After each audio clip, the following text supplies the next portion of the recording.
അസ്സലാമു അലൈക്കും വറഹ്മത്തുള്ളാഹി വബറകാതുഹു.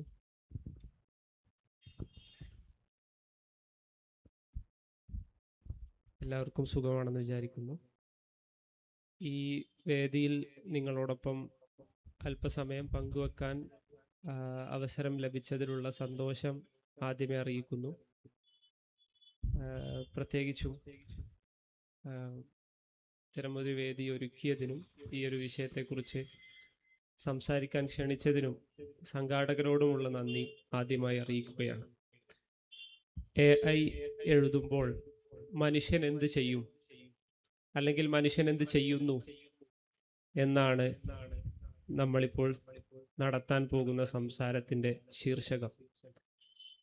ഒരുപക്ഷെ കുറച്ചുകൂടി വ്യക്തമാക്കിയാൽ, AI എഴുതുമ്പോൾ മനുഷ്യൻ എന്ത് സംഭവിക്കുന്നു എന്നുകൂടി നമുക്ക് ചോദിക്കാൻ പറ്റും. അല്ലെങ്കിൽ അതായിരിക്കാം ഒരുപക്ഷെ കുറച്ചുകൂടി വ്യക്തമായി ഇതിനോട് ചേർന്ന് നിൽക്കുന്ന ഒരു വാചകം എന്ന് തോന്നുന്നു. മനുഷ്യൻ എന്ന് പറയുമ്പോൾ വേറെ എവിടെയോ ഉള്ള ഒരു മനുഷ്യനെ കുറിച്ചല്ല നമ്മൾ സംസാരിക്കുന്നത്. നമ്മുടെയൊക്കെ ദൈനംദിന ജീവിതത്തിൽ AI ആശ്രയിച്ചുകൊണ്ട് ചെയ്യുന്ന ഒരുപാട് സംഗതികളുണ്ട്. AI എഴുതുക, AI കൊണ്ട് എഴുതുക എന്ന് പറയുമ്പോൾ പിന്നെ കേവലം റിസർച്ച് റൈറ്റിങ്ങിനോ അല്ലെങ്കിൽ ലേഖനങ്ങൾ എഴുതാനോ മാത്രമല്ല, നമ്മളയക്കുന്ന സന്ദേശങ്ങളിൽ, ഇമെയിലുകളിൽ എല്ലാം നമ്മിൽ പലരും അല്ലെങ്കിൽ ചിലരെങ്കിലും പൂർണ്ണമായോ ഭാഗികമായോ ആർട്ടിഫിഷ്യൽ ഇൻ്റലിജൻസ്, AI അല്ലെങ്കിൽ നിർമ്മിത ബുദ്ധി, ഈ സംഗതിയെ ഉപയോഗിക്കുന്നവരാണ്. ആദ്യമായി പറയട്ടെ, ഒരു AI വിരുദ്ധ സംസാരമല്ല ഞാനിവിടെ ഉദ്ദേശിക്കുന്നത്. അങ്ങനെ ചില പ്രയാസങ്ങളുണ്ട്. കാരണം ഇവിടെ തന്നെ ഇനി AI ഉപയോഗിച്ചുള്ള സാധ്യതകളെക്കുറിച്ചും അത് നമുക്ക് നൽകുന്ന സൗകര്യങ്ങളെക്കുറിച്ചുമൊക്കെ ഉള്ള സെഷനുകൾ ഇവിടെ നടക്കാനുണ്ട്. എന്നാൽ വ്യക്തിപരമായി അല്പസ്വല്പം AI വിരുദ്ധതയൊക്കെ നമുക്കാകാം എന്നുള്ളൊരു അഭിപ്രായമുള്ള ആൾ കൂടിയാണ് ഞാൻ. ഈ സംസാരത്തിൽ ഞാൻ പറയാൻ ഉദ്ദേശിക്കുന്നത് നമ്മൾ AI ഉപയോഗിക്കണോ അല്ലെങ്കിൽ ഉപയോഗിക്കേണ്ടയോ എന്നുള്ളതിനെ കുറിച്ചല്ല. മറിച്ച് നമ്മളതിനെക്കുറിച്ച് സംസാരിച്ചാലും ഇല്ലെങ്കിലും AI നമ്മെ സേവിച്ചുകൊണ്ടിരിക്കുകയോ അല്ലെങ്കിൽ നാം നിരന്തരം AI-യെ സെർവ് ചെയ്തുകൊണ്ടിരിക്കുകയോ സേവിച്ചുകൊണ്ടിരിക്കുകയോ ചെയ്യുന്നൊരു സമയമാണ്. അപ്പം അതുകൊണ്ട് ഭയം വേണ്ട, ജാഗ്രത മതി എന്നൊക്കെ പറയുന്നത് പോലെ നമുക്ക് എങ്ങനെ ഇത്തരത്തിലുള്ള ടൂളുകൾ ഉപയോഗിക്കുന്നതിൽ അല്പം കൂടി ജാഗ്രതയുള്ളവരാകാം എന്നതിനെ കുറിച്ചാണ് നമ്മൾ സംസാരിക്കുന്നത്. നിങ്ങളൊക്കെ വായിച്ചിട്ടുണ്ടാവും, AI ഉപയോഗിക്കുമ്പോൾ നമ്മുടെ കോഗ്നിറ്റീവ് കപ്പാസിറ്റിക്ക് എന്ത് സംഭവിക്കുന്നു, നമ്മുടെ തലച്ചോറിന് എന്ത് സംഭവിക്കുന്നു, അല്ലെങ്കിൽ നമ്മുടെ ചിന്തക്ക് എന്ത് സംഭവിക്കുന്നു. ഇതിനെക്കുറിച്ചൊക്കെയുള്ള വളരെ ശാസ്ത്രീയമായ വിശകലനങ്ങൾ, ശാസ്ത്രീയമായ പഠനങ്ങൾ, പ്രത്യേകിച്ചും MIT ഒക്കെ പുറത്തിറക്കിയ, അവർ പിന്നെ കൂടുതൽ AI ഉപയോഗിച്ച് എഴുതുന്ന, റിസർച്ച് ചെയ്യുന്ന ആളുകളെയും അല്ലാത്തവരെയും വെച്ചുകൊണ്ട് പഠനം നടത്തുകയും എത്രയോ ശതമാനം കഴിവ്, ചിന്താശേഷി താഴേക്ക് പോയതായി AI ഉപയോഗിക്കുന്നവർക്കിടയിൽ കണ്ടെത്തുകയുണ്ടായി. ഇത്തരം ശാസ്ത്രീയമായ അല്ലെങ്കിൽ സൈക്കോളജിക്കലായ, മനഃശാസ്ത്രപരമായ ഒരുപാട് പഠനങ്ങളും ഒക്കെ അവിടെ നിൽക്കുന്നുണ്ട്. അതിനെക്കുറിച്ചൊന്നും പറയാനുള്ള ഒരു എക്സ്പെർട്ടൈസുമായല്ല ഞാൻ വന്നിട്ടുള്ളത്. മറിച്ച് വളരെ ലളിതമായി നമ്മുടെ ദൈനംദിന ജീവിതത്തിൽ നാം എടുക്കുന്ന ചില തീരുമാനങ്ങൾ, നാം എടുക്കുന്ന അല്ലെങ്കിൽ എഴുത്ത് എന്നൊരു പ്രക്രിയയുമായി ബന്ധപ്പെട്ട്, ഇതൊരു സാഹിത്യ സംഗമമായതുകൊണ്ട് തന്നെ നമ്മുടെ ഇവിടെ കൂടിയവരിൽ പലരും എഴുതുന്നവരോ വായിക്കുന്നവരോ അല്ലെങ്കിൽ രണ്ടും ചെയ്യുന്നവരോ ഒക്കെ ആയിരിക്കാം. അതുമായി ബന്ധപ്പെട്ടുള്ള ചില വളരെ പ്രാഥമികമായ, വളരെ അടിസ്ഥാനപരമായ ആലോചനകൾ മാത്രം പങ്കുവെക്കാനും ശേഷം നിങ്ങൾക്ക് ചോദ്യങ്ങളോ വിമർശനങ്ങളോ അഭിപ്രായങ്ങളോ ഉണ്ടെങ്കിൽ അത് കേൾക്കാനുമാണ് ഞാൻ ഉദ്ദേശിക്കുന്നത്. വളരെ പ്രശസ്തമായ, നിങ്ങളിൽ പലരും കേട്ടിട്ടുണ്ടാവാൻ സാധ്യതയുള്ള ഒരു കഥ അല്ലെങ്കിൽ ഒരു സംഭവം പറഞ്ഞുകൊണ്ട് നമുക്ക് ആരംഭിക്കാം. പ്രശസ്തനായ ചരിത്രകാരൻ, ഫിലോസഫർ, തത്വചിന്തകൻ പ്ലേറ്റോയുടെ ഫീഡ്രസ് എന്ന് പറയുന്ന ഒരു പുസ്തകമുണ്ട്. ഒരു സംവാദങ്ങളുടെ, പല വിഷയങ്ങളെ കുറിച്ചുമുള്ള സംവാദങ്ങളും ചർച്ചകളുമാണ് അതിൽ. അത് പിന്നെ സോക്രട്ടീസ്, പ്ലേറ്റോയുടെ ഗുരുനാഥനായ മറ്റൊരു വലിയ ഫിലോസഫറായ സോക്രട്ടീസ്, പഴയ ബ്രസീലിയൻ ഫുട്ബോളർ സോക്രട്ടീസ് അല്ല, അദ്ദേഹം നടത്തിയതും അദ്ദേഹവുമായി നടത്തിയതുമായ കലയെക്കുറിച്ചും പ്രണയത്തെക്കുറിച്ചും മാനുഷിക വികാരങ്ങളെക്കുറിച്ചും അക്ഷരങ്ങളെക്കുറിച്ചും ക്രിയാത്മകതയെക്കുറിച്ചും അങ്ങനെ വന്ന് എഴുത്തിനെ കുറിച്ച് വരെ എത്തി നിൽക്കുന്ന ഒരു സംവാദങ്ങളുടെ ഒരു പുസ്തകമാണ്, ഒരു ഡയലോഗ് ആണത്. ഒരു കേവലം ഇംഗ്ലീഷിൽ ഒരു 60 അല്ലെങ്കിൽ അത്ര പേജേ വരുള്ളൂ. അപ്പൊ ഇതില് വലിയ പ്രശസ്തമായ ഒരു സംഭാഷണം നടക്കുന്നുണ്ട്. ഒരു കഥ പറയാണ് അദ്ദേഹം. ഈജിപ്ഷ്യൻ ദേവനായ തെയൂസ് എന്ത് ചെയ്യുന്നുണ്ട്? തെയൂസ് ആണ് ഈ ക്രിയേറ്റിവിറ്റി, അരിത്മെറ്റിക്, ഗണിതശാസ്ത്രം ഇതൊക്കെ കണ്ടുപിടിച്ച ദൈവം അദ്ദേഹമാണെന്ന് അവരുടെ ഇതനുസരിച്ച് പറയാണ്. അദ്ദേഹം ഈജിപ്ഷ്യൻ രാജാവായ താമൂസിന് അല്ലെങ്കിൽ താമസിന് ഈ താൻ കണ്ടുപിടിച്ച തന്റെ കണ്ടുപിടുത്തങ്ങൾ, ഈ ക്രിയാത്മകമായ കഴിവുകൾ കൊണ്ടുവന്ന് കൊടുത്തിട്ട് അതിനെക്കുറിച്ച് പല ചർച്ചകൾ നടത്തുന്നുണ്ട്. അപ്പൊ ഈ രാജാവ് ഈ ദേവനോട് പറയുന്നുണ്ട്, നിങ്ങൾ കണ്ടുപിടിച്ച എഴുത്ത് എന്നുള്ളൊരു കലയെപ്പറ്റി, അല്ലെങ്കിൽ കലയല്ല, ഒരു പ്രാക്ടീസ്, ഒരു ദൈനംദിന പ്രക്രിയ എന്നുള്ള നിലക്കാണ് എഴുത്തിനെ കുറിച്ച് അവർ സംസാരിക്കുന്നത് എന്നെനിക്ക് മനസ്സിലായത്. അപ്പൊ എഴുത്തിനെ കുറിച്ച് പറയുന്നത് ഇതെന്താണ്, ആളുകളെ ഓർത്തുവെക്കാൻ, കാര്യങ്ങൾ ഓർത്തുവെക്കാൻ സഹായിക്കും. BC 4-ാം നൂറ്റാണ്ടിലും 3-ാം നൂറ്റാണ്ടിലും ഒക്കെ നടക്കുന്ന സംഭാഷണമാണ് കേട്ടോ. അപ്പോ എഴുത്ത് എന്ന് പറഞ്ഞ ഈ കണ്ടുപിടുത്തത്തോടുകൂടി നമുക്ക് എന്തായി, കുറച്ചുകൂടി സൗകര്യമായി വിവരങ്ങളൊക്കെ ശേഖരിച്ചു വെക്കാനും ആളുകൾക്ക് കാര്യങ്ങൾ ഓർത്തു വെക്കാനും മറ്റുമൊക്കെ ഉള്ള ഒരു റെമഡിയാണ്, ഒരു മരുന്നാണ് ഈ കണ്ടുപിടുത്തം എന്ന് പറയുന്നത്. അപ്പോ ഈ രാജാവ് അതത്ര കൺവിൻസിങ് ആയില്ല. രാജാവ് തിരിച്ചു പറയുന്നുണ്ട്, നിങ്ങൾ കണ്ടുപിടിച്ചത് ഒരു റെമഡി അല്ല, നിങ്ങളൊരു വിഷമാണ് കണ്ടുപിടിച്ചത്. ഇതോടുകൂടി ഇനി ആളുകൾ എന്താണ് ചെയ്യുക? ആളുകൾക്ക് ഇനി കാര്യങ്ങൾ ഓർത്തുവെക്കാൻ പറ്റുന്നല്ല, ആളുകൾ കാര്യങ്ങൾ മറക്കാൻ തുടങ്ങും.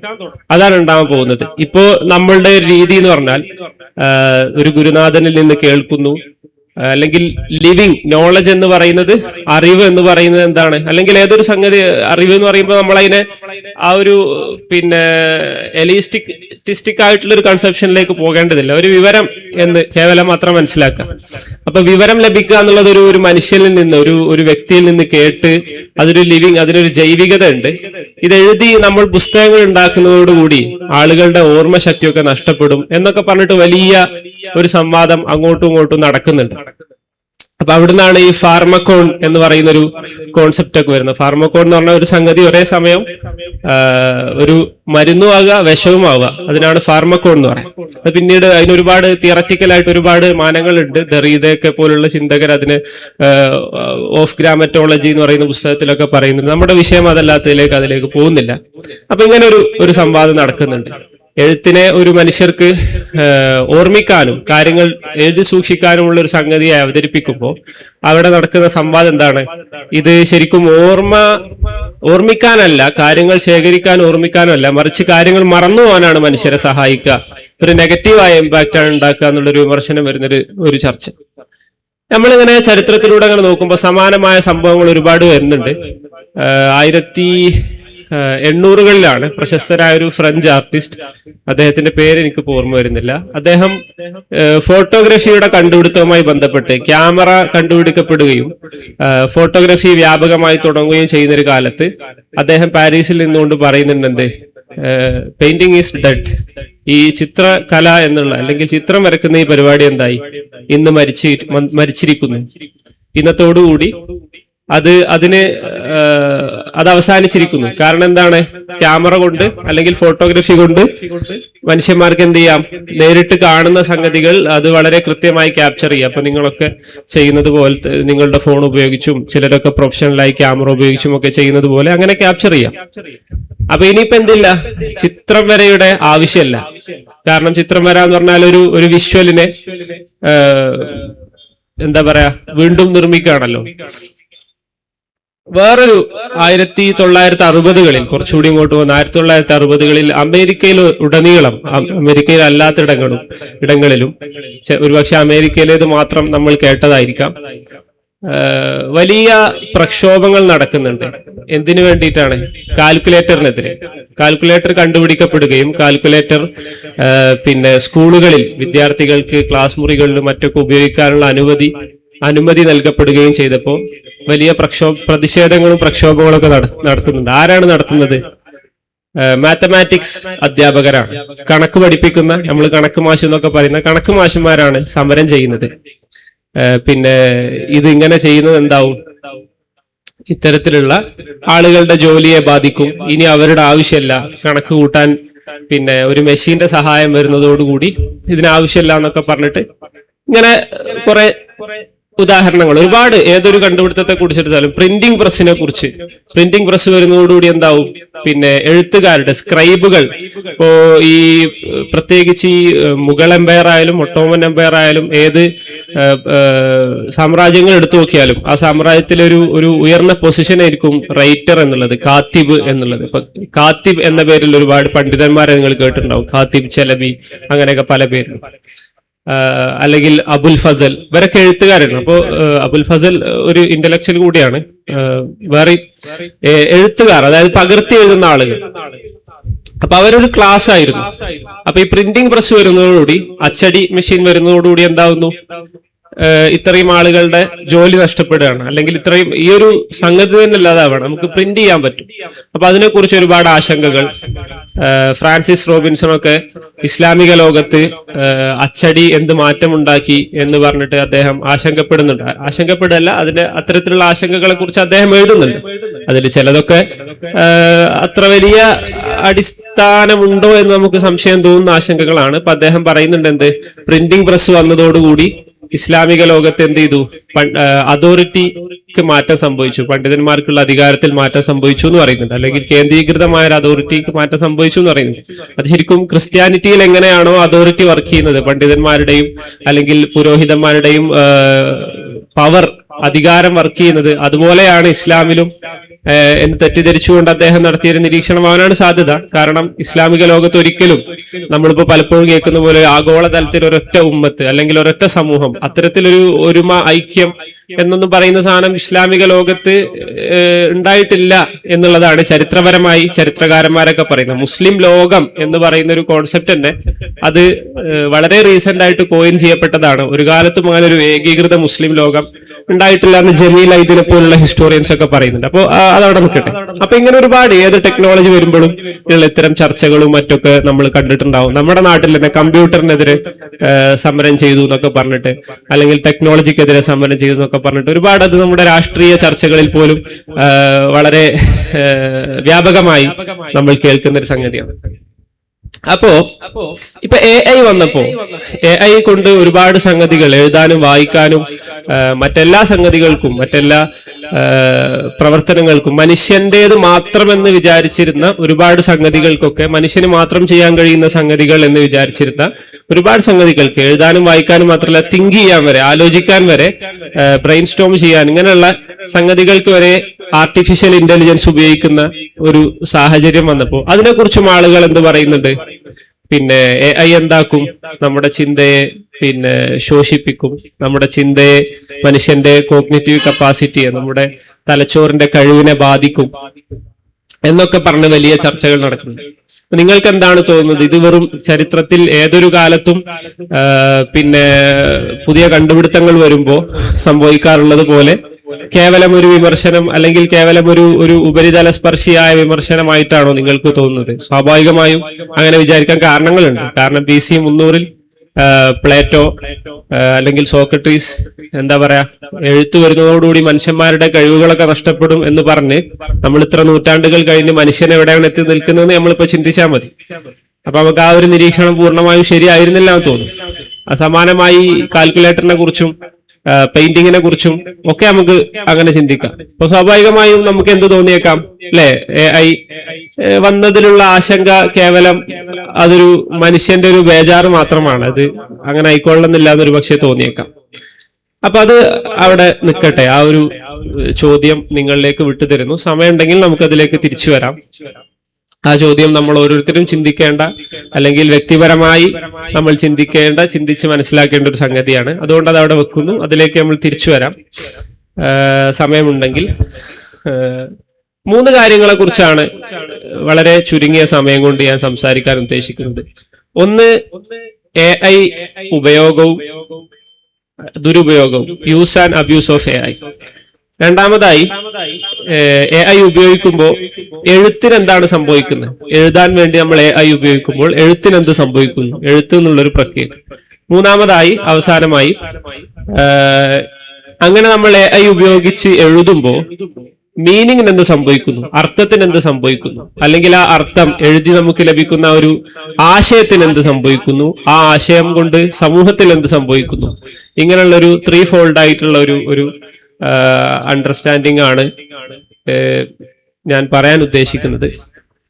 ഇപ്പോ നേരത്തെ നമ്മൾ പറഞ്ഞതുപോലെ AI നമ്മളൊക്കെ ഉപയോഗിക്കുക മാത്രമല്ല, നമ്മളൊക്കെ ദുരുപയോഗം ചെയ്യുകയും ചെയ്യും. ദുരുപയോഗം എന്ന് പറഞ്ഞാൽ മോശമായ ഒരു ഉപയോഗത്തിന് ഉപയോഗിക്കുന്നത് മാത്രമല്ല, ആവശ്യത്തിൽ കൂടുതൽ ഉപയോഗിക്കുന്നതിന് എന്ത് പറയും, ദുരുപയോഗം എന്ന് പറയും, അബ്യൂസ് എന്ന് പറയും.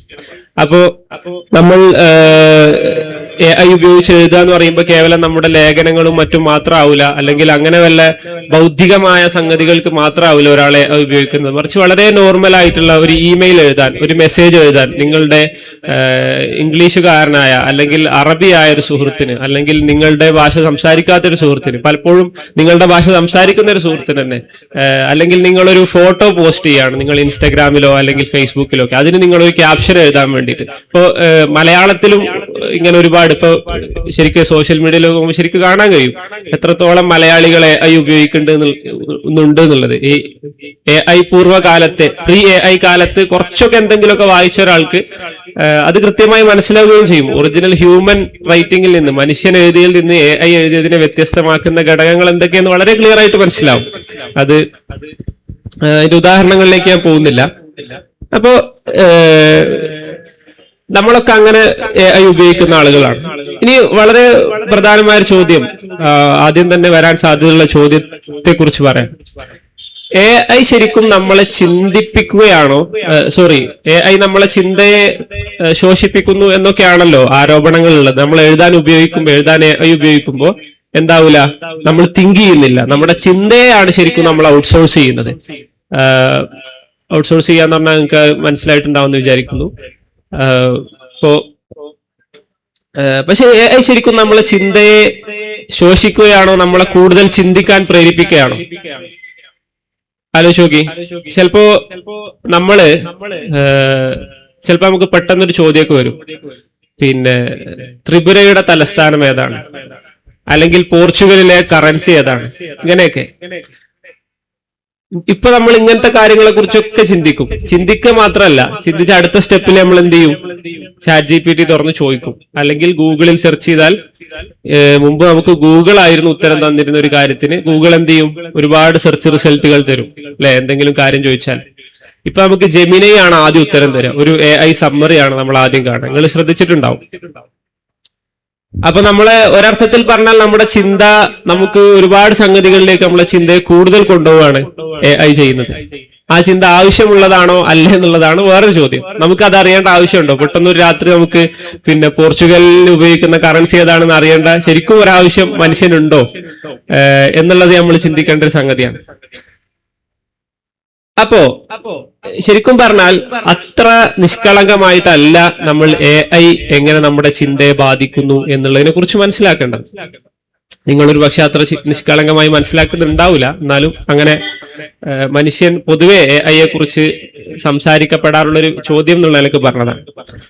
എഴുത്ത് എന്നുള്ളത് വളരെ മനുഷ്യന്റെ, അത് കേവലം ഒരു ഇന്റലക്ച്വൽ പ്രാക്ടീസ് മാത്രമല്ല, അത് മനുഷ്യന്റെ ഉള്ളിലെ വികാരങ്ങളെയും മനുഷ്യന്റെ ഹൃദയത്തെയും തലച്ചോറിനെയും എല്ലാം വലിയ രീതിയിൽ ബാധിക്കുക എന്ന് മാത്രമല്ല, അതിനെ ഷെയ്പ്പ് ചെയ്യുന്ന ഒരു പ്രാക്ടീസാണ് എഴുത്ത് എന്നുള്ളത്. ഒരു എംബോഡീഡ് പ്രാക്ടീസാണ്. നമ്മുടെ ഹൃദയത്തിൽ അല്ലെങ്കിൽ തലച്ചോറിൽ ഒരു ആശയം വരുന്നു, ആ ആശയത്തെ നമ്മൾ കൈകൊണ്ട് എഴുതുന്നു. ഇപ്പോ സോക്രട്ടീസ് ഒക്കെ തന്നെ എഴുത്തിനെ കുറിച്ച് പറഞ്ഞത്, എഴുത്തിന്റെ ഒരു മെച്ചം എന്ന് പറഞ്ഞത് എന്താണ്, നമ്മുടെ ആശയത്തെ നമുക്ക് നമ്മുടെ ഉള്ളിൽ നിന്ന് അതിനെ എക്സ്റ്റേണൽ ആക്കാൻ പറ്റും, നമ്മൾ പുറത്തേക്ക് എടുക്കാൻ പറ്റും. പുറത്തേക്ക് എടുത്തിട്ട് നമുക്ക് അതിനൊരു ഡിസ്റ്റന്റിൽ ഒന്ന് വിട്ട് നിന്നിട്ട് ഇങ്ങനെ നോക്കാം.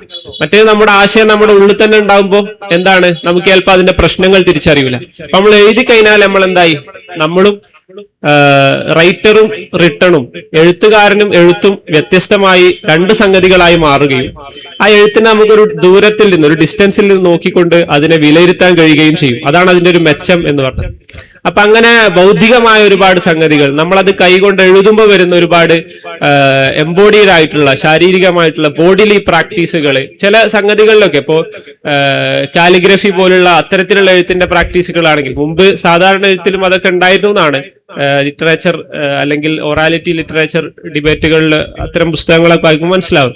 അപ്പൊ എന്താണ് കാലിഗ്രഫിയിലൊക്കെ കയ്യിന്റെ ആ ഒരു ചലനം, അതുമായി ബന്ധപ്പെട്ടിട്ടൊക്കെ ഒരുപാട് സംഗതികൾ, ഒരുപാട് ആശയങ്ങളും, അതിന് ചിലപ്പോ അറബി കാലിഗ്രഫി അല്ലെങ്കിൽ ഇസ്ലാമികമായിട്ടുള്ള എന്തെങ്കിലും ചെയ്യുന്നവരാണെങ്കിൽ അവർക്ക് അതിന് ആത്മീയമായ മാനങ്ങൾ ഉണ്ടാവും. ഈ കൈ ഇളക്കുന്നതുമായി ബന്ധപ്പെട്ട്, കൈ ചലിപ്പിക്കുന്നതുമായിട്ട് ബന്ധപ്പെട്ട് ഇങ്ങനെയൊക്കെയുള്ള ഒരുപാട് സംഗതികളുടെ ഒരു സംഗതിയാണ് എഴുത്തുന്നത്. വളരെ പ്രധാനമായിട്ട് എഴുത്തിന്റെ ഒരു എഴുത്ത് മനുഷ്യനോട് എന്ത് ചെയ്യുന്നു, അല്ലെങ്കിൽ മനുഷ്യൻ എന്താണ് എഴുത്ത് നേടിക്കൊടുക്കുന്നത് എന്നുള്ളൊരു ചോദ്യത്തിന് വളരെ പ്രധാനമായിട്ട് പല ആന്ത്രപ്പോളജിസ്റ്റുകളും നരവംശ ശാസ്ത്രജ്ഞരും, അതായത് മനുഷ്യന്മാരെ കുറിച്ച് പഠിക്കുന്ന ശാസ്ത്രജ്ഞർ, മനുഷ്യന്മാരുടെ സ്വഭാവത്തെയും ശീലങ്ങളെ കുറിച്ച് പഠിക്കുന്ന ആളുകൾ, പണ്ഡിതന്മാർ, അവർ പറഞ്ഞത് എഴുത്ത് മനുഷ്യന്റെ ക്യൂരിയോസിറ്റി കൂട്ടുന്നു എന്നുള്ളതാണ്. നമ്മളൊരു സംഗതി എഴുതുമ്പോൾ അത് കേവലം ഒരു എവരിഡേ ലൈഫിൽ ഒരു സന്ദേശമാവട്ടെ, അല്ലെങ്കിൽ പിന്നെ നമ്മളൊരു ലേഖനമാവട്ടെ, ഒരു കവിതയാവട്ടെ, കവിതയാകുമ്പോൾ കുറച്ചുകൂടി കൂടും, നമ്മളൊക്കെ എപ്പോഴും ഭയങ്കര ക്യൂരിയസ് ആയിരിക്കുന്നതാണ്. നമ്മൾ അടുത്ത വാക്ക് എന്തെഴുതും എന്നതിനെ കുറിച്ച് നമ്മൾ ചിന്തിക്കുകയും ആ ഒരു വാക്ക് കൃത്യമായി എന്റെ ആശയത്തെ ഏത് വാക്കിന് അടയാളപ്പെടുത്താൻ കഴിയും എന്ന് ഒക്കെ ആലോചിക്കുകയും ചെയ്യാറുണ്ട്, നമുക്കൊക്കെ അറിയാം. അപ്പൊ ഇങ്ങനെ മനുഷ്യന്റെ ക്യൂരിയോസിറ്റിയെ, മനുഷ്യന്റെ അത്ഭുതത്തെ ഒരു നല്ലൊരു വാക്ക് എഴുതി കഴിഞ്ഞാൽ, നമ്മുടെ ആശയത്തെ പൂർണ്ണമായി പ്രതിഫലിപ്പിക്കാൻ കഴിയും, നമുക്കൊരു അത്ഭുതമാവും. ഓ, ഇത് ഭയങ്കര രസമായല്ലോ, നമ്മൾ തന്നെ എഴുതിയതാണെങ്കിലും ഒരു സെക്കൻഡിന് ചിലപ്പോൾ നമുക്കൊരു അത്ഭുതമാവും, അടുത്ത സെക്കൻഡിൽ ചിലപ്പോൾ നമുക്കതൊരു വേസ്റ്റ് ആണെന്ന് തോന്നുകയും ചെയ്തേക്കാം, ആ ഒരു റിഗ്രറ്റും വന്നേക്കാം. പക്ഷെ അങ്ങനെ തോന്നും. അപ്പൊ ഈ ക്യൂരിയോസിറ്റി, വണ്ടർ, ഇത്തരത്തിലുള്ള ഇമോഷൻസിനെ മനുഷ്യനിൽ ഉൽപ്പാദിപ്പിക്കുന്ന, അല്ലെങ്കിൽ മനുഷ്യനെ ഏറ്റവും കൂടുതൽ ഉണ്ടാക്കാൻ സഹായിക്കുന്ന ഒരു പ്രാക്ടീസാണ് റൈറ്റിംഗ് എന്ന് കാണാം. ഈ ക്യൂരിയോസിറ്റി എന്ന് പറയുന്ന സംഗതി, ജിജ്ഞാസ അല്ലെങ്കിൽ കൗതുകം അല്ലെങ്കിൽ വണ്ടർ, ആ ഒരു ഫീലിംഗ് ഓഫ് ആ ഒരു അത്ഭുതം എന്ന് പറയുന്നത് നമ്മൾ ചരിത്രപരമായി തന്നെ നോക്കിയാൽ മനുഷ്യ സമൂഹത്തെ ഒന്നിച്ചു കൊണ്ടുപോകാൻ ഏറ്റവും കൂടുതൽ സഹായകമായ സംഗതികളാണെന്ന് വരെ വാദിച്ച ഹിസ്റ്റോറിയൻസ് ഉണ്ട്. ഇപ്പൊ നിങ്ങൾ ഏത് ചരിത്രം എടുത്ത് നോക്കുകയാണെങ്കിലും, ഇത് യൂറോപ്യൻ ചരിത്രമാവട്ടെ, ഒട്ടോമൻ ചരിത്രമാവട്ടെ, മുഗൾ ചരിത്രമാവട്ടെ, പല സംഗതികളും എഴുതപ്പെട്ടിട്ടുള്ള എന്താണ്, ഇത്തരത്തിലുള്ള അത്ഭുതകരമായ സംഗതികളോടൊപ്പമാണ്, അല്ലെ? ഇപ്പോ നിങ്ങളൊരു ചരിത്ര പുസ്തകം വായിക്കുകയാണെങ്കിൽ, ഒരു ഏൻഷ്യന്റ് ആയിട്ടോ ക്ലാസിക്കൽ ആയിട്ടുള്ള ഒരു ചരിത്ര പുസ്തകം വായിക്കുകയാണെങ്കിൽ അതിൽ ഓരോ സംഭവം, ഒരു നക്ഷത്രത്തെ കാണുന്നത്, ഒരു പ്രത്യേക തരത്തിലുള്ള ഒരു ജീവിയെ കണ്ടത് ഒക്കെ അതിൽ പറയുന്നുണ്ടാവും. ഇപ്പോ ഇബ്നു ബത്തൂത്തയുടെ റിഹലയിലൊക്കെ ഇന്ത്യയെ കുറിച്ചൊക്കെ പറയുന്ന സംഗതികൾ, തേങ്ങയെ കുറിച്ചൊക്കെ അദ്ദേഹം നടത്തുന്ന ഒരു വിവരണം ഉണ്ട്. ഇപ്പൊ തേങ്ങ എന്ന് പറഞ്ഞാൽ മനുഷ്യന്റെ തല പോലെ, ഇങ്ങനെയൊക്കെയുള്ള ഒരു മനുഷ്യന് അത്ഭുതകരമായി തോന്നിയ, വളരെ ബേസിക് ലോജിക്കാണ്, ഒരു മനുഷ്യന് അത്ഭുതകരമായി തോന്നിയ സംഗതികളുമായി ബന്ധപ്പെട്ടിട്ടായിരിക്കും ചരിത്ര സംഭവങ്ങളായി ഇറക്കുന്നുണ്ടാവുക. ഇപ്പൊ നമ്മൾ ചിന്തിച്ചു നോക്കിയേ, നമ്മൾ അത്ഭുതപ്പെട്ടിട്ട് എത്ര ദിവസമായി എന്ന് ആലോചിച്ച് നോക്കിയാൽ മതി. നമ്മളൊരു പ്രകൃതിയിലെ ഒരു സംഗതി കണ്ട്, നിങ്ങൾ ചിലപ്പോൾ നിങ്ങളുടെ ഇഷ്ടപ്പെട്ട പ്ലെയറുടെ ഗോള് കണ്ട് അത്ഭുതപ്പെട്ടിട്ടുണ്ടാവും. അതിനെ കുറിച്ചല്ല, നിങ്ങൾ സ്ക്രീനിൽ കാണുന്നല്ല, സ്ക്രീനിന് പുറത്ത് ഒരു സംഗതി കണ്ട് നമ്മൾ അത്ഭുതപ്പെട്ടിട്ട് എത്ര ദിവസമായി, അല്ലെങ്കിൽ നമ്മൾ അത്ഭുതപ്പെട്ടതിന്റെ പേരിൽ ഒരു കാര്യത്തെ നമ്മൾ ഓർത്തെടുക്കാൻ ശ്രമിക്കുന്നു. ഒരു പക്ഷെ നമ്മുടെ കുട്ടിക്കാലത്ത് അങ്ങനെ വല്ലതൊക്കെ ഉണ്ടാവും, ഞാൻ അവിടെ പോയപ്പോ ഇങ്ങനൊരു സംഭവം കണ്ടു, അന്നാണ് എന്റെ ഉമ്മ എനിക്ക് ഈ സാധനം വാങ്ങി തന്നത്, ഇങ്ങനെയൊക്കെ ഓർമ്മകളുണ്ട്. പക്ഷെ ഇപ്പൊ എത്ര ദിവസമായി എന്ന് നമ്മളൊന്ന് ആലോചിച്ച് നോക്കുക, അത് വേറൊരു സംഗതിയാണ്, പിന്നെ ആലോചിച്ചാൽ മതി. അപ്പോ എന്താണ് പറഞ്ഞത്? അപ്പൊ എഴുത്ത് ചെയ്യുന്ന ഏറ്റവും വലിയൊരു സംഗതി എന്ന് പറഞ്ഞാല് നമ്മുടെ ഉള്ളിൽ ക്യൂരിയോസിറ്റി ഉണ്ടാക്കുന്നു. നമ്മൾ സ്വന്തം നമ്മുടെ തലച്ചോറ് കൊണ്ടും ഹൃദയം കൊണ്ടും നമ്മുടെ ഉള്ളിലും പുറത്തും വലിയ ആഴത്തിലുള്ള ഖനനങ്ങൾ നടത്തുകയും അതിൽ നിന്ന് നമ്മൾ ഓരോ വാക്കുകളെയും വാചകങ്ങളെയും പുറത്തെടുക്കുകയും ചെയ്യുന്നു എന്നുള്ളതാണ്. ഇപ്പോ ഈ എങ്ങനെ എഴുതുന്നു എന്നുള്ളതിനെ കുറിച്ച്, ഹൗ ഐ റൈറ്റ് എന്നതിനെ കുറിച്ച് ഒരുപാട് എഴുത്തുകാർ പറഞ്ഞിട്ടുണ്ട്. ഇപ്പൊ റോബർട്ട് ഫ്രോസ്റ്റ് ഒക്കെ പറയുന്നുണ്ട്, ഞാൻ എപ്പോ എഴുതാൻ തുടങ്ങിയാലും ഇതിന്റെ അവസാനം ഞാൻ എന്ത് സെന്റൻസ് ആയിരിക്കും എഴുതുക, അല്ലെങ്കിൽ അടുത്ത എന്ത് സെന്റൻസ് ആണ് എഴുതുക എന്നുള്ളത് എനിക്കറിയില്ല, ഞാൻ അത് എഴുതി കഴിയുമ്പോഴാണ് അറിയാന്നുള്ളത്. ജോർജ് ഇർവിൻ വളരെ രസകരമായിട്ടൊരു സംഗതി പറയുന്നുണ്ട്. അദ്ദേഹം ഈ അടുത്ത് വേറെ ഇവിടെ വായിച്ചതാണ്. അദ്ദേഹം എഴുതാറുള്ളത് ഏറ്റവും ആദ്യം എഴുതുന്നത് ഒരു കവിതയുടെ അവസാന സെന്റൻസ് ആണ്, പിന്നെ അതിന് തൊട്ടുമുമ്പുള്ളത്, പിന്നെ അതിന് തൊട്ടുമുമ്പുള്ളത് എന്നിങ്ങനെ. അപ്പൊ ഓരോരുത്തരുടെ തിങ്കിങ് പ്രോസസ്സാണ്. അപ്പോ AI കൊണ്ട് എഴുതുമ്പോ എന്താണ് സംഭവിക്കുന്നത്? നമ്മൾ പിന്നെ എഴുത്തിന്റെ വേറൊരു പ്രധാനപ്പെട്ട ഒരു സംഗതിയാണെന്ത്, നമ്മൾ ഒരിക്കലും നമ്മുടെ ഫൈനൽ ഡ്രാഫ്റ്റ് അല്ല നമ്മുടെ ഫസ്റ്റ് ഡ്രാഫ്റ്റ്. നമ്മൾ നിങ്ങളൊക്കെ എഴുതുന്ന ആളുകളായിരിക്കും, ഇപ്പൊ നിങ്ങൾക്കൊക്കെ അറിയാം, എഴുതി ചിലപ്പോൾ 10, 20 അല്ലെങ്കിൽ 50, 100 തവണ വെട്ടി എഴുതിക്കൊണ്ടായിരിക്കാം, അല്ലെങ്കിൽ സ്ക്രീനിൽ എഴുതുന്നവരാണെങ്കിൽ അത് ബാക്ക് സ്പേസ് അടിച്ചുകൊണ്ട് എഴുതിയിട്ടായിരിക്കും നമ്മുടെ ഫൈനൽ ഡ്രാഫ്റ്റ് ഉണ്ടാവുന്നത്. ഒരു എഴുത്തിന്റെ ഏറ്റവും വേഴ്സ്റ്റ് പാർട്ട് എന്ന് പറയുന്നത്, ഏറ്റവും മോശം അവസ്ഥ എന്ന് പറയുന്നത് എന്താണ്? ഒരു എഴുത്തുകാരനെ സംബന്ധിച്ചിടത്തോളം അതിന്റെ ഫസ്റ്റ് ഡ്രാഫ്റ്റ് ആണ്. കാരണം നമ്മൾ എഴുതുന്ന ആദ്യത്തെ ഡ്രാഫ്റ്റ് നമ്മൾ പിന്നെ വായിച്ചാൽ നമുക്ക് തോന്നും, ഓ ഇതാണോ ഇപ്പൊ ഞാൻ എഴുതിയത് എന്ന് നമുക്ക് നമ്മളോടൊരു പുച്ഛമൊക്കെ തോന്നും. അപ്പോ AI നമ്മൾ എന്തിനാണ് സഹായിക്കുന്നത്? ഈ വേഴ്സ്റ്റ് സ്പാർട്ട് സ്കിപ്പ് ചെയ്യാനാണ്. AIനെ സംബന്ധിച്ചിടത്തോളം ഫസ്റ്റ് ഡ്രാഫ്റ്റ് ഫൈനൽ ഡ്രാഫ്റ്റ് ഒന്നുമില്ല. നമ്മൾ AIക്ക് ഒരു പ്രോംപ്റ്റ് കൊടുക്കുന്നു, ആ പ്രോംപ്റ്റ് വെച്ച് AI എന്താക്കുന്നു, നമുക്ക് വളരെ പോളിഷ്ഡ് ആയ ഒരു സംഗതി ഇത് തരുന്നു. പ്രത്യേകിച്ച് പിന്നെ മലയാളത്തിൽ അതിന്റെ ഒരു ഉപയോഗം എങ്ങനെയെന്ന് എനിക്ക് കൂടുതൽ അറിയില്ല. പ്രത്യേകിച്ച് ഇംഗ്ലീഷൊക്കെ AI ഉപയോഗിച്ച് അതിന്റെ അങ്ങനത്തെ എക്സ്പെരിമെന്റ്സ് ഒക്കെ നടത്തിയിട്ടുള്ള ആൾക്കാരാണെങ്കിൽ അറിയാം. ജസ്റ്റ് നമ്മൾ വായിച്ചു നോക്കി ഒറ്റ വായനയിൽ നമുക്ക് തോന്നും ഭയങ്കരം. അല്ലെങ്കിൽ നമ്മൾ പറയാണ് ഷേക്സ്പിയറിനെ പോലെ ഒരു കവിത എഴുതണം, അല്ലെങ്കിൽ ജെയിൻ ഓസ്റ്റിനെ പോലെ ഒരു നോവൽ എഴുതണം, ഒരു ഷോർട്ട് സ്റ്റോറി അങ്ങനെ ഒരു ശൈലിയിൽ എഴുതണം എന്ന് പറഞ്ഞാൽ എഴുതി തരും. നമ്മൾ വായിച്ചാൽ നമുക്ക് തോന്നും ഇത് ഭയങ്കര പോളിഷ്ഡ് ആയിട്ടുള്ള, ഭയങ്കര വാക്കുകളൊക്കെ അങ്ങനെ ഉപയോഗിച്ചിട്ടുള്ളതാണെന്ന് ഒറ്റ വായനയിൽ ചിലപ്പോൾ തോന്നിയേക്കാം. പക്ഷെ നമ്മൾ അതിന്റെ ഒരു ആശയ തലത്തിലേക്ക് പോകുമ്പോൾ അതിന്റെ ഒരു വാക്കിന്റെ പിന്നിൽ തൊട്ടടുത്ത പടിയിൽ എന്താണുള്ളത് ഒന്ന് ഇറങ്ങി ചെല്ലുമ്പോൾ നമുക്ക് മനസ്സിലാക്കുക ഇത് എത്രത്തോളം ഹോളോ ആണ്, എത്രത്തോളം ഷാളോ ആണ്, അല്ലെങ്കിൽ എത്രത്തോളം ഉള്ളുപൊള്ളയാണ് എന്ന് നമുക്ക് മനസ്സിലാക്കാൻ സാധിക്കും. അപ്പോ നേരത്തെ പറഞ്ഞ വാക്കുകൾ കണ്ടെത്തുന്നതിലുള്ള ഒരു ജിജ്ഞാസ, കൗതുകവുമായി ബന്ധപ്പെട്ട ഒരു കാര്യം കൂടി പറയാണ്. ഇപ്പോ ഈ തലച്ചോറിനെ കുറിച്ച് പഠിക്കുന്ന ശാസ്ത്രജ്ഞരൊക്കെ പറയുന്ന ഒരു സംഗതി ഉണ്ട്, നമ്മൾ ഇൻസിഡന്റായി പഠിക്കുന്ന കാര്യങ്ങളാണ് നമ്മൾ കൂടുതൽ കാലം നമ്മുടെ ഓർമ്മയിൽ നിൽക്കുക. ഇപ്പൊ നമ്മൾ നേരത്തെ പറഞ്ഞ ത്രിപുരയുടെ തലസ്ഥാനം എന്ന് പറഞ്ഞ പോലെ, ത്രിപുരയുടെ തലസ്ഥാനം ഏതാണെന്ന് ചിലപ്പോൾ നിങ്ങൾ സ്കൂളിൽ പഠിച്ചിട്ടുണ്ടാവും, പക്ഷെ നിങ്ങൾക്ക് അത് ഓർമ്മ ഉണ്ടാവില്ല, അല്ലെങ്കിൽ എനിക്ക് എന്തായാലും ഓർമ്മല്ല. പക്ഷെ നിങ്ങൾക്ക് ഒരു ക്യൂരിയോസിറ്റി വരികയാണ്, ഏതാണ് ത്രിപുരയുടെ തലസ്ഥാനം? ഗൂഗിൾ തുറന്ന് നോക്കുകയാണ്. അപ്പൊ നിങ്ങൾ എന്ത് ചെയ്യാണ്? അവർ ഇൻസിഡന്റലായിട്ടാണല്ലോ പഠിക്കുന്നത്. ഒരു ഉദാഹരണം പറയാം. അങ്ങനെ പഠിച്ചാൽ എന്താവും? നിങ്ങളെ കൂടുതൽ ഓർമ്മയിൽ ഉണ്ടാവും എന്നുള്ളതാണ്. അപ്പൊ അതുപോലെ സമാനമായി നമ്മളൊരു വാക്ക് എഴുതുമ്പോ നമുക്കൊരു വാക്ക് കിട്ടുന്നില്ല, എന്റെ മനസ്സിലൊരു ആശയമുണ്ട്, ഇത് പ്രകാശിപ്പിക്കാൻ ഒരു വാക്ക് എനിക്ക് കൃത്യമായത് കിട്ടുന്നില്ല. അപ്പൊ നമ്മൾ ആ വാക്കിന് വേണ്ടി പരതുകയാണ്. ചിലപ്പോൾ നമ്മൾ എന്ത് ചെയ്യും? ഡിക്ഷണറികളിൽ നോക്കും, 1, 2 ഡിക്ഷണറികളിൽ നോക്കും, നമ്മൾ ആളുകളോട് ചോദിക്കും, മനുഷ്യന്മാരോട് ചോദിക്കും. ചിലപ്പോൾ നമ്മൾ വാക്ക് ഉണ്ടാക്കും, അല്ലെ? വാക്കുകൾ കൂട്ടി വെച്ചുകൊണ്ട് വാക്കുകൾ നിർമ്മിക്കും. മലയാളത്തിലായാലും ഇംഗ്ലീഷിലായാലും ഒക്കെ വാക്കുകൾ അങ്ങനെ ഉണ്ടാക്കും. പല ഭാഷകളിൽ നിന്ന് വാക്കുകൾ കൂട്ടി വെച്ച് നമ്മൾ എന്ത് ചെയ്യും? പിന്നെ അത്തരത്തിലുള്ള വാചകങ്ങൾ നിർമ്മിക്കും. ഇതൊക്കെയാണ് ഇൻസിഡന്റൽ ലേണിംഗ് എന്ന് പറയാം. ആദ്യം പറഞ്ഞത് ഒരു വളരെ എളുപ്പമായിട്ട് നമ്മളൊക്കെ ഒരു പക്ഷേ ജീവിതത്തിൽ ചെയ്തിരിക്കാവുന്ന ഒരു സംഗതിയാണ്. രണ്ടാമത് പറഞ്ഞത് അതിന്റെ കുറച്ചുകൂടി വിശാലമായ പ്രോപ്പർ ആയിട്ടുള്ള രൂപം. ഈ ഇൻസിഡന്റൽ ലേണിംഗിലൂടെ പഠിക്കുന്ന സംഗതികൾക്ക് അതിന്റെ both in terms of quantity and quality അതിന് ഭയങ്കര ഇത് കൂടുന്നതാണ്. അപ്പോ ഈ എഴുത്ത് നമ്മൾ സ്വന്തം എഴുതുമ്പോൾ ഉണ്ടാകുന്നതും AI എഴുതുമ്പോൾ ഇല്ലാതാവുന്നതും ഈ സംഗതികളൊക്കെയാണ്. പിന്നെ ഇത് ഓരോന്നിനെ കുറിച്ചും AI ഇതിൽ എവിടൊക്കെ എന്തൊക്കെ ഇതാക്കുന്നു എന്നുള്ളത് ഞാൻ പറയുന്നില്ല, നമ്മളെ സമയം ഇതാക്കുന്നുണ്ട്. പിന്നെ ഏറ്റവും ഓക്കെ, ഇനി രണ്ടാമതായി പറയുന്നത് നിങ്ങൾക്ക് കൺവേ ആവുന്നുണ്ടെന്ന് മനസ്സിലാവുന്നു. ക്ലിയർ ആവാത്ത എന്തെങ്കിലും ഉണ്ടെങ്കിൽ ഇൻഷാ അല്ലാഹ് നിങ്ങൾക്ക് ചോദിക്കാവുന്നതാണ്. നമ്മൾ AI ഉപയോഗിച്ച് എഴുതുമ്പോൾ എഴുത്തിന് എന്ത് സംഭവിക്കുന്നു, എഴുത്ത് എന്ന് പറയുന്ന ഒരു പ്രാക്ടീസിന് എന്ത് സംഭവിക്കുന്നു എന്നുള്ളതാണ്. നമ്മൾ നേരത്തെ പറഞ്ഞതുപോലെ ഒരു റൈറ്റിംഗ് പ്രാക്ടീസിൽ ഏറ്റവും വേഴ്സ്റ്റ് പാർട്ട് സ്കിപ്പ് ചെയ്യാൻ AI നമ്മളെ സഹായിക്കും. പക്ഷെ ശരിക്കും പറഞ്ഞാൽ ആ ഒരു വേഴ്സ്റ്റ് പാർട്ടാണ്, അല്ലെങ്കിൽ നമ്മൾ ആ വേദനാജനകമായ ഒരു എഴുത്തിന്റെ പ്രോസസ്സാണ് നമ്മുടെ ഉള്ളിലെ എഴുത്തുകാരനെ നിർമ്മിക്കുന്നത്. നമ്മുടെ സ്വന്തമായ ഒരു വോയിസ്, നമ്മുടെ സ്വന്തമായ ഒരു ശബ്ദം, അല്ലെങ്കിൽ നമ്മുടെ ഒരു കയ്യൊപ്പ് ഒക്കെ എഴുത്തിൽ ഉണ്ടാക്കുന്നത് ഇങ്ങനെയാണ്. പിന്നെ നമ്മൾ AI ഉപയോഗിച്ച് എഴുതാൻ തുടങ്ങുമ്പോൾ എന്താ സംഭവിക്കുന്നത്? നമ്മളൊക്കെ വളരെ പ്ലെയിൻ വോയിസിലേക്ക് എഴുതാം. ഓരോ എഴുത്തുകാരനും, ഇപ്പൊ നിങ്ങൾ ഏതൊരു എഴുത്തുകാരനെ എടുത്തു നോക്കിയാലും അദ്ദേഹത്തിന് ഒരു എന്താ പറയാ, അദ്ദേഹത്തിൻ്റെതായ ഒരു കയ്യൊപ്പ് എന്നൊക്കെ വേണമെങ്കിൽ പറയാം. ഇങ്ങനത്തെ ഒരു സംഗതി ഉണ്ടാവും. AI എഴുതുന്നത്, AIക്ക് ഇപ്പൊ ഇവിടെ ഇരുന്നു കൊണ്ട് ഞാനൊരു പ്രോംപ്റ്റ് കൊടുത്ത് ഒരു സാധനം എഴുതിപ്പിച്ചാലും, അവിടെ ഇരുന്ന് നിങ്ങളൊരു സാധനം എഴുതിപ്പിച്ചാലും, അൺലെസ് അത് ട്രെയിൻഡ് അല്ലെങ്കിൽ നമ്മൾ അതിനെ പ്രത്യേകം ട്രെയിൻ ചെയ്തിട്ടുണ്ടെങ്കിൽ പോലും അത് തരുന്ന ലാംഗ്വേജ് വളരെ സെയിം ആയിരിക്കും. ഇപ്പോ ഒരുപാട് നമ്മൾ ഈ കടകളുടെ പരസ്യത്തിലും അല്ലെങ്കിൽ സോഷ്യൽ മീഡിയയിൽ കാണുന്ന ക്യാപ്ഷനുകളിലും എഴുത്തുകളിലും ഒക്കെ നമുക്കത് കാണാം.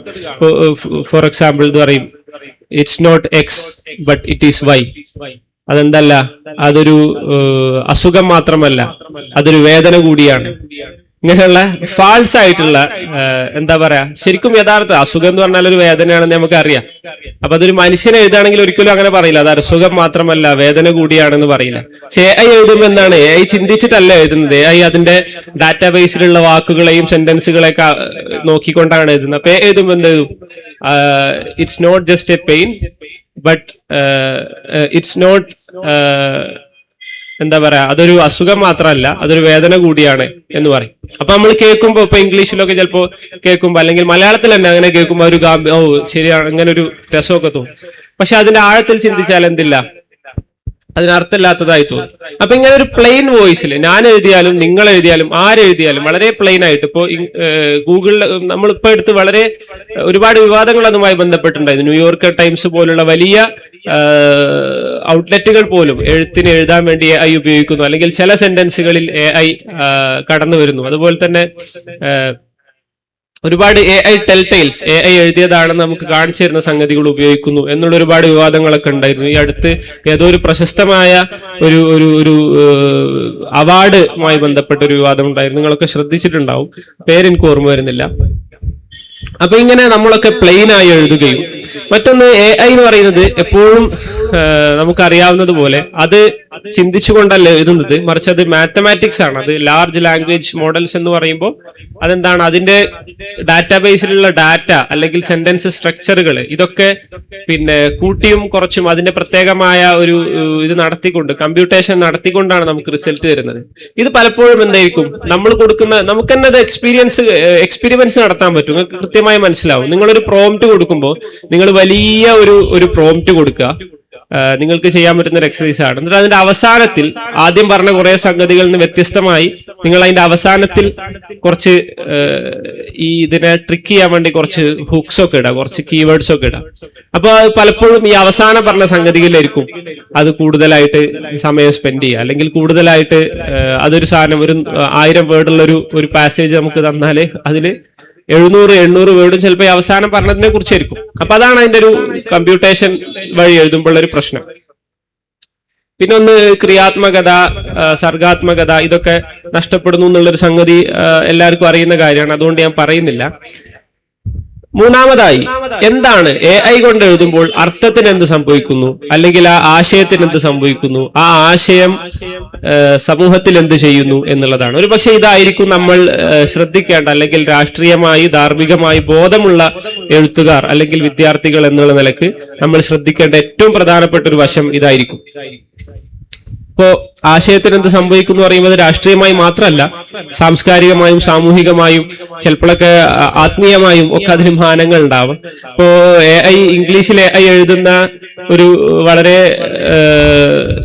കുപ്രസിദ്ധമായിട്ടുള്ള ഒരു സംഗതിയാണ്. ഇപ്പൊ നമ്മൾ പറയുകയാണ്, ഇപ്പൊ പെരിന്തൽമണ്ണ അങ്ങാടിയിൽ ഇങ്ങനെ ഒരു പരിപാടി നടക്കുന്നു, ഇപ്പൊ ഇതിനെ കുറിച്ച് എഴുതാൻ പറഞ്ഞാല് AI എന്തെഴുതും ഒരു പക്ഷേ, അല്ലെങ്കിൽ ChatGPT എന്തെഴുതും, they are quietly passing knowledge, അഥവാ അവർ നിശബ്ദമായി അറിവ് പകരുന്നു.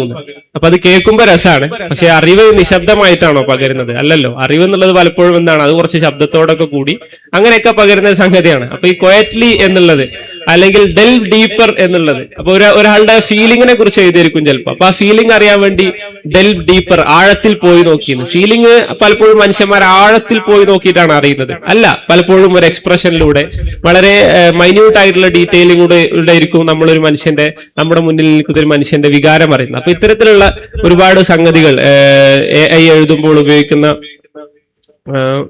പിന്നെ അതുപോലെ തന്നെ എന്താണ് മനുഷ്യൻ എഴുതുന്നതിന്റെ, ഹ്യൂമൻ റൈറ്റിംഗിന്റെ സാധ്യതകൾ എന്താണ്? ഇപ്പൊ നിങ്ങളൊക്കെ AI എഴുത്തിന്റെ സാധ്യതകൾ, അല്ലെങ്കിൽ AI ഉപയോഗത്തിന്റെ ഓപ്പർച്യൂണിറ്റി, സാധ്യതകൾ, അങ്ങനെ ഒരുപാട് വിഷയങ്ങൾ കേട്ടിട്ടുണ്ടാവും. ഇപ്പൊ നേരത്തെ ഇവിടെ എഴുതിയ ചില എസ്സേകളൊക്കെ വായിക്കായിരുന്നു. അപ്പൊ അതൊക്കെ ടോപ്പിക്കുകളൊക്കെ എന്താണ്, AI സാധ്യതകളെ കുറിച്ചാണ് കൂടുതലും. നമ്മൾ നേരെ ആ ചോദ്യം തിരിച്ചിടാം, മനുഷ്യനെ എഴുതുമ്പോൾ ഉണ്ടാകുന്ന സാധ്യതകൾ എന്തൊക്കെയാണ്, അല്ലെ? നമ്മൾ പലപ്പോഴും മനുഷ്യന്റെ സാധ്യതകളെ കുറിച്ച് ചിന്തിക്കൽ കുറവും മറ്റുള്ളതിന്റെ സാധ്യതകളെ കുറിച്ച് ചിന്തിക്കൽ കൂടുതലുമാണ്. കമ്പ്യൂട്ടറിന്റെ സാധ്യതകൾ, അല്ലെങ്കിൽ അതിന്റെ സാധ്യതകൾ, ഇതിന്റെ സാധ്യതകൾ പറയും. മനുഷ്യൻ എന്നുള്ള നിലക്ക് നമ്മുടെ സ്വന്തം ചിന്താശേഷിയുടെയും സർഗാത്മകതയുടെയും സാധ്യതകൾ എന്തൊക്കെയാണ്? അതിലൊരുപാട് ചില ഉദാഹരണങ്ങളിലൂടെയാണ് അത് പറയാം. സമയം കുറവായതുകൊണ്ട് ഞാൻ അതിന്റെ കൂടുതൽ ഇനിയും കോൺസെപ്ച്വലായിട്ട് സംസാരിക്കുന്നില്ല. ഇപ്പോ ചില ആളുകളൊക്കെ പറയും, ചില ഡീകൊളോണിയൽ ചിന്തകന്മാരൊക്കെ പറയും, ഈ അപ്പർ കാസ്റ്റ് എന്നുള്ളൊരു വാക്കുണ്ടല്ലോ, അപ്പർ കാസ്റ്റ് അല്ലെങ്കിൽ ലോവർ കാസ്റ്റ്, ഒരു വാക്കുകൾ കേട്ടിട്ടുണ്ടാവും. ആ വാക്ക് അവർ അങ്ങനല്ല ഉപയോഗിക്കുക. അവർ പറയും അപ്പർ കാസ്റ്റ് എന്ന് ഉപയോഗിക്കാൻ പറ്റൂല, പകരം അപ്പേർഡ് കാസ്റ്റ് എന്ന് പറയണം. ഉയർന്ന ജാതി അല്ലെങ്കിൽ താഴ്ന്ന ജാതി, ലോവർ കാസ്റ്റ് എന്നുള്ളതിന് പകരം അപ്പേർഡ് കാസ്റ്റ്, ഉയർത്തിയ ജാതി, ഉയർത്തപ്പെട്ട ജാതി, ലോവേർഡ് കാസ്റ്റ്, താഴ്ത്തപ്പെട്ട ജാതി എന്ന് വേണം പറയാൻ. കാരണം ഇതൊക്കെ എങ്ങനെയാണ് ഒരു ജാതി അല്ലെങ്കിൽ ഒരു ക്ലാസ് ഒരു ഉയർന്നതും താഴ്ന്നതാവുന്നത്? അങ്ങനെയല്ലല്ലോ. മറിച്ച് ചില സാമൂഹിക സാഹചര്യങ്ങളിൽ ചില മനുഷ്യന്മാരെ അല്ലെങ്കിൽ മനുഷ്യന്മാർ തന്നെ പല അതിർത്തികളും പല നിയന്ത്രണങ്ങളൊക്കെ വെച്ചുകൊണ്ട് ഒരു പ്രത്യേക വിഭാഗത്തെ, അത് ഏത് സാഹചര്യത്തിലാവട്ടെ, അവരെ ഉയർത്തുകയും മറ്റൊരു വിഭാഗത്തെ താഴ്ത്തുകയും ചെയ്തതാണ്. അപ്പൊ ഉയർന്നത് എന്ന് പറയുമ്പോൾ എന്താണ്? അത് ഓൾറെഡി ഉയർന്നതാണ് എന്നുള്ളൊരു ഐഡിയ ആണ് അവിടെ തരുന്നത്. ആ വാക്കിന് വലിയ രാഷ്ട്രീയമുണ്ട്. അതുപോലെ തന്നെ സ്ലേവ്, ഒരു നമ്മളിപ്പോ ചരിത്രം ഒക്കെ പറയുമ്പോൾ നമ്മൾ എന്താ പറയും, അദ്ദേഹം ഒരു സ്ലേവ് ആയിരുന്നു, ഒരു അടിമയായിരുന്നു എന്ന് പറയും ചില സംഗതികളിലൊക്കെ. ഇപ്പം പ്രത്യേകിച്ച് ഈ രാജചരിത്രങ്ങളൊക്കെ ബന്ധപ്പെട്ട് ചില അടിമകളായിരുന്ന ചില വ്യക്തികൾ എന്തായിരുന്നു പിന്നീട് രാജാക്കന്മാരാവുകയോ വലിയ മന്ത്രികളാവുകയോ ചെയ്യും. അപ്പൊ അവരെ കുറിച്ചൊക്കെ ഒരു അടിമയായിരുന്നു പറയും. ശരിക്കും അങ്ങനെ ഒരു അടിമയായിട്ട് തന്നെ ഒരാൾ ഉണ്ടാവും. അടിമ ഇൻ ദ സെൻസ് ദൈവത്തിന്റെ അടിമ എന്നുള്ള നിലക്കല്ല, ഈ ഒരു അടിമ സമ്പ്രദായത്തിൽ അടിമകൾ. ശരിക്കും ഒരാൾ സ്ലേവ് ആണോ അതോ എൻസ്ലേവ്ഡ് ആണോ? ഒരാൾ അടിമയാക്കപ്പെടുന്നതാണോ? ശരിക്കും കൂടുതൽ യാഥാർത്ഥ്യത്തോട് യോജിച്ച് നിൽക്കുന്ന ഏതാണ്? അടിമയാക്കപ്പെട്ടു എന്നുള്ളതാണ്, അല്ലെ? അപ്പർ കാസ്റ്റിന് അപ്പേർഡ് കാസ്റ്റ് എന്ന് പറഞ്ഞതുപോലെ അടിമ, സ്ലേവ് എന്നതിനേക്കാൾ നമ്മൾ ഉപയോഗിക്കേണ്ട എന്താണ്?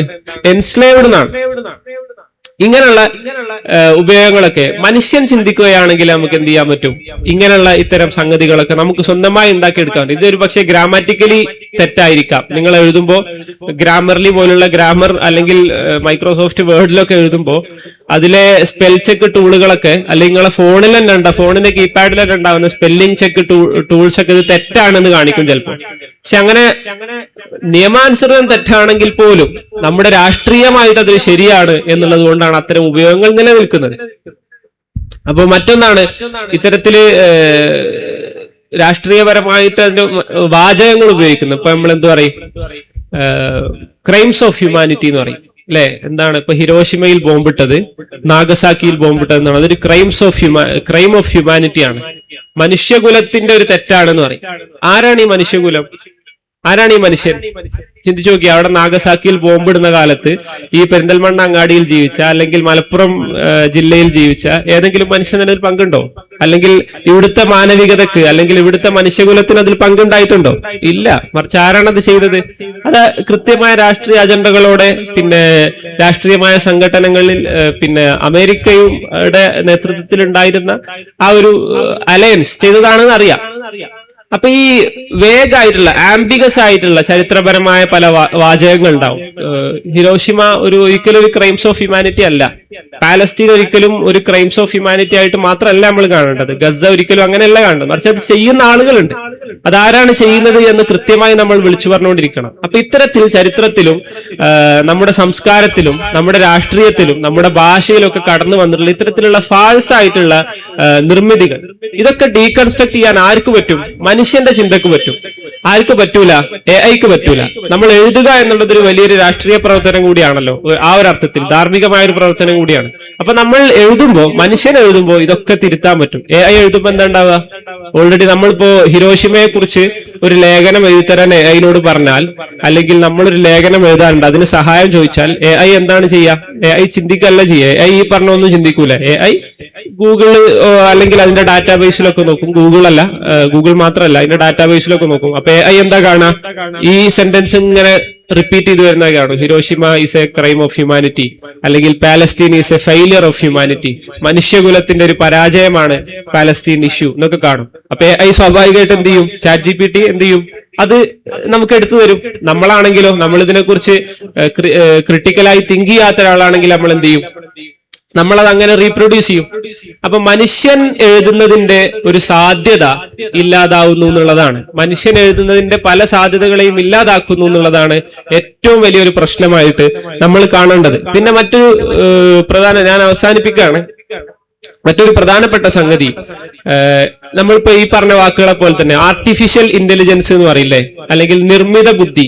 ഇപ്പൊ ഉയർന്ന ജാതി എന്ന് പറയുന്ന പോലെ നിർമ്മിത ബുദ്ധി, അപ്പർ കാസ്റ്റ് എന്ന് പറയുന്ന ഒരു ആർട്ടിഫിഷ്യൽ. ആരാണ് ഇതിനെ ആർട്ടിഫൈസ് ചെയ്തത്? ആരാണ് ഇതിനെ നിർമ്മിച്ചത്? ഇത് ശരിക്കും ആർട്ടിഫിഷ്യൽ ഇന്റലിജൻസ് ആണോ അതോ ആർട്ടിഫൈസ്ഡ് ഇന്റലിജൻസ് ആണോ? ഇതാരെങ്കിലും ഇങ്ങനെ കൃത്യമായി, ഒന്നാമത് ആർട്ടിഫിഷ്യൽ എന്നുള്ള വാക്ക് നിങ്ങൾ ആലോചിക്കുക, ആർട്ടിഫിഷ്യൽ എന്നുള്ള വാക്കിനർത്ഥം എന്താണ്? കൃത്രിമം എന്നൊക്കെ പറയാം, അല്ലെങ്കിൽ ആർട്ടിഫിഷ്യൽ ഫ്ലേവർ എന്നൊക്കെ പറയും ഭക്ഷണത്തിൽ.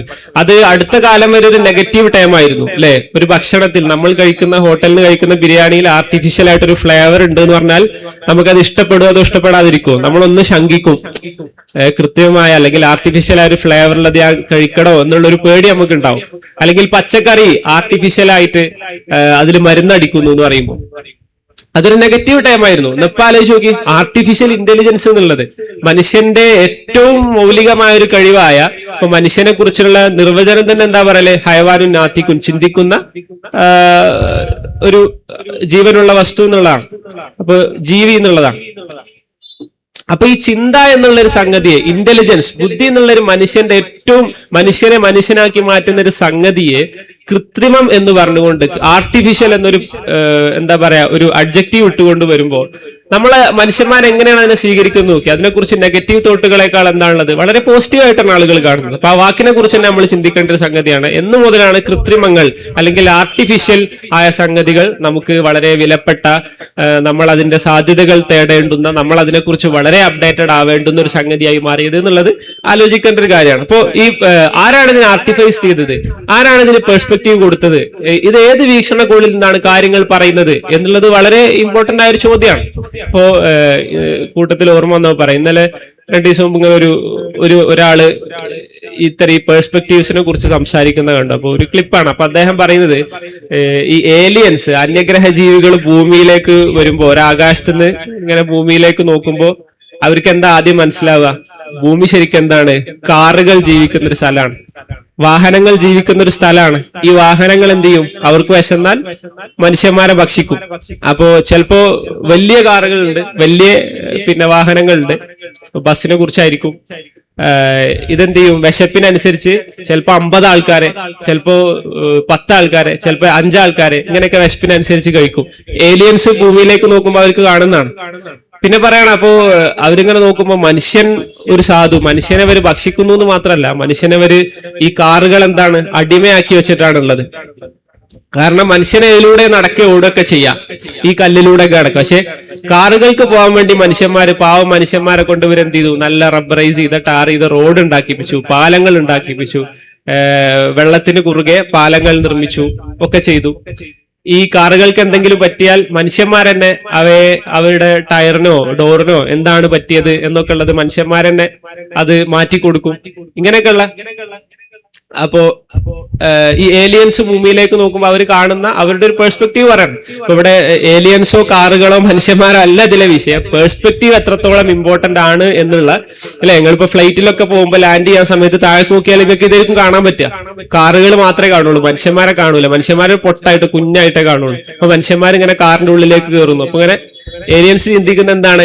അദ്ദേഹം ഒരു ഭാവനയിൽ പറയാണ്, മനുഷ്യന്മാരെ കാറുകൾ തിന്നാണ്, അല്ലെങ്കിൽ ഭൂമി കാറുകളുടേതാണ്, മനുഷ്യന്മാർ ഒരു അടിമകൾ മാത്രമാണെന്നുള്ളത്. അപ്പോ ആ ഒരു പേഴ്സ്പെക്റ്റീവ് എത്രത്തോളം ഇമ്പോർട്ടന്റ് ആണ്, ഒരു വീക്ഷണകോൺ എത്രത്തോളം ഇമ്പോർട്ടന്റ് ആണ്, അതിന്റെ ഒരു പൊളിറ്റിക്സ് എന്താണ് എന്ന് പറയാൻ വേണ്ടിയിട്ടാണ് അദ്ദേഹം ഇത് പറയുന്നത്. അല്ലാതെ കേവലം കാറുകളെ മനുഷ്യന്മാരെ കുറിച്ചുള്ള ഒരു തമാശ അല്ല ഇത് എന്ന് ഓർമ്മപ്പെടുത്തുകയാണ്.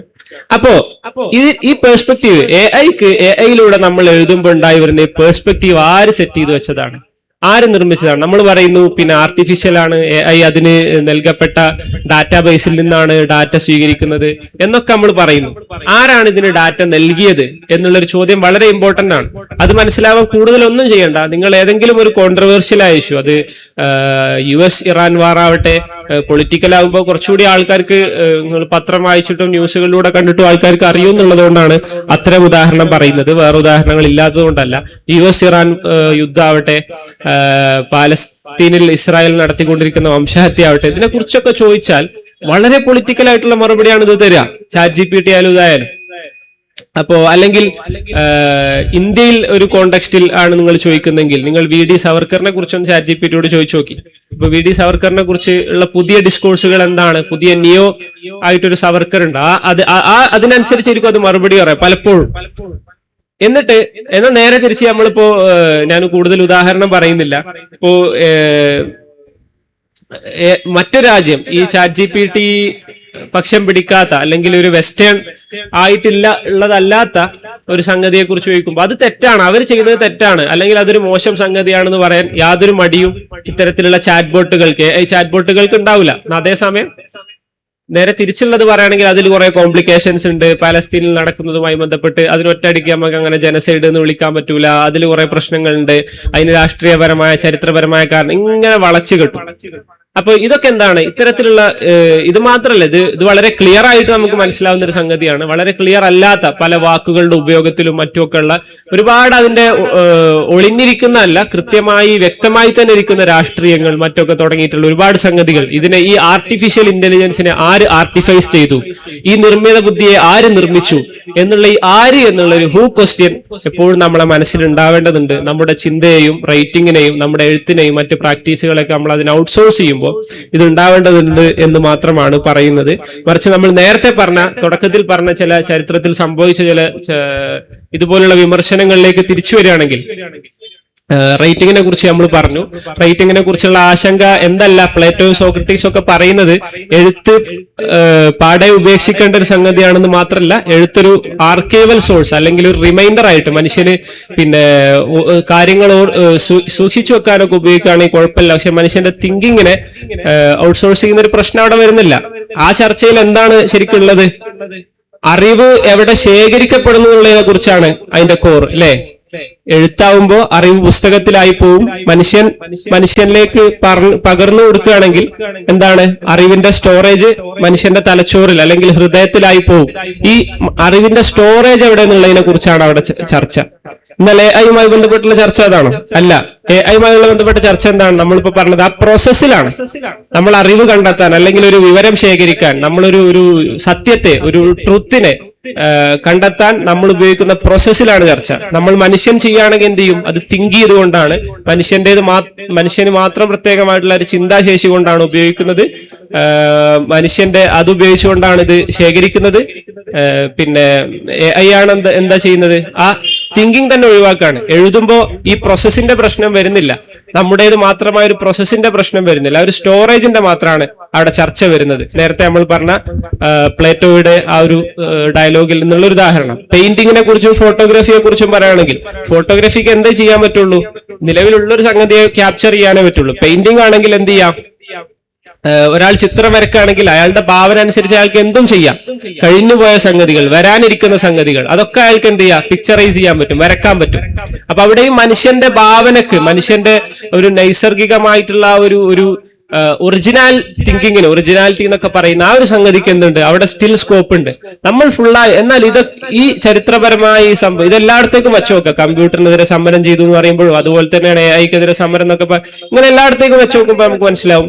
എന്നാൽ AI-യുമായി ബന്ധപ്പെട്ട ചർച്ചകളിൽ മാറ്റർ ആവുന്നത് എന്തല്ല, അതിന്റെ സ്റ്റോറേജോ അതിന്റെ ഔട്ട്പുട്ടോ അല്ല, എന്ത് നമുക്ക് കിട്ടുന്നു എന്നുള്ളത് മാത്രമല്ല അതൊരു വിഷയമാണെങ്കിൽ പോലും, മറിച്ച് ഏത് വഴിയിലൂടെ കിട്ടുന്നു എന്നുള്ളതാണ് ഏറ്റവും പ്രധാനമായത്. നമ്മുടെ തിങ്കിങ്ങിനെ, നമ്മുടെ ഒറിജിനൽ തിങ്കിങ്, നമ്മുടെ മൗലികമായ ചിന്ത എന്ന് പറയുന്ന സംഗതിയെയാണ് AI വെച്ചുകൊണ്ട് നമ്മൾ റിപ്ലേസ് ചെയ്യുന്നത്. നമ്മളെ തിങ്കിങ്ങിനെയാണ് നമ്മൾ ഔട്ട്സോഴ്സ് ചെയ്യുന്നത്. നമ്മൾ പോലും അറിയാതെ നമ്മുടെ പലതരത്തിൽ നമ്മുടെ ഉള്ളിലും നമുക്ക് പുറത്തും നമ്മുടെ ചുറ്റും ഒക്കെ ഒരുപാട് മാറ്റങ്ങൾ രാഷ്ട്രീയമായും സാംസ്കാരികമായും സാമൂഹികമായും എല്ലാ തരത്തിലും മാറ്റങ്ങൾ ഉണ്ടാക്കുന്നുണ്ട് എന്നുള്ള ഒരു വസ്തുതയാണ്, നമുക്കൊക്കെ അറിയുന്ന വസ്തുതയാണ്. അതിനെ ചില ഉദാഹരണങ്ങളിലൂടെ പറയാൻ മാത്രമാണ് ഞാൻ ശ്രമിച്ചത്. അപ്പോ ഒറ്റ വാക്കിൽ അവസാനിപ്പിക്കുകയാണെങ്കിൽ, കേവലം വീക്കർ മെമ്മറി, മറ്റ് സംഗതികളെ കുറിച്ച് എഴുത്ത് കണ്ടുപിടിക്കുന്നതുമായി ബന്ധപ്പെട്ടുണ്ടായ ചർച്ചകളുണ്ട്. അതുപോലെ കേവലം വീക്കർ മെമ്മറി, ദുർബലമായ ഒരു ഓർമ്മശക്തി മനുഷ്യൻ ഉണ്ടാക്കോ ഇല്ലേ എന്നുള്ളതല്ല അതിനെ കുറിച്ചുള്ള നമ്മുടെ കൺസേൺ. മറിച്ച് നമ്മുടെ ഒരു അനലിറ്റിക്കൽ കപ്പാസിറ്റി, ഈ സംഗതികളെ കുറിച്ച് ചിന്തിക്കാനുള്ള കഴിവിനെ തന്നെ നശിപ്പിക്കും എന്നുള്ളതാണ് അതിന്റെ ഒറിജിനാലിറ്റിയിൽ നിന്ന്, അത് ആവശ്യമുള്ള തോതിൽ അതിന്റെ ഒറിജിനാലിറ്റി നശിപ്പിക്കും എന്നുള്ളതാണ് ഇതിന്റെ കൺസേൺ. അപ്പൊ ഈ പറഞ്ഞത് നമ്മൾ ആരും AI ഉപയോഗിക്കേണ്ട അല്ലെങ്കിൽ പൂർണ്ണമായും നമ്മളൊക്കെ AI വിരുദ്ധരാകണം എന്നല്ല, അങ്ങനെ ആരും ചെയ്യാനും പോണില്ല. മറിച്ച് ഇതൊക്കെ ഇതിനോടൊക്കെ ഒരു ജാഗ്രത നമുക്ക് വേണം. നമ്മുടെ ചിന്തയെ ഒരിക്കലും, നമ്മുടെ ക്രിട്ടിക്കൽ തിങ്കിങ്ങിനെ, നമ്മുടെ അനലിറ്റിക്കൽ തിങ്കിങ്ങിനെ, നമ്മുടെ അത്തരത്തിലുള്ള കപ്പാസിറ്റികളെ ഒരിക്കലും ഔട്ട്സോഴ്സ് ചെയ്യരുത്. ചെയ്യുന്നത് നമ്മുടെ തന്നെ ഒറിജിനാലിറ്റിയെ, നമ്മുടെ തന്നെ മൗലികതക്ക് കത്തിവെക്കുന്ന ഒരു ഏർപ്പാടാണ് എന്ന് മാത്രമാണ് പറയാനുള്ളത്. കേട്ടതിന് എല്ലാവർക്കും നന്ദി അറിയിക്കുന്നു. അസ്സലാമു അലൈക്കും വറഹ്മത്തുള്ളാഹി.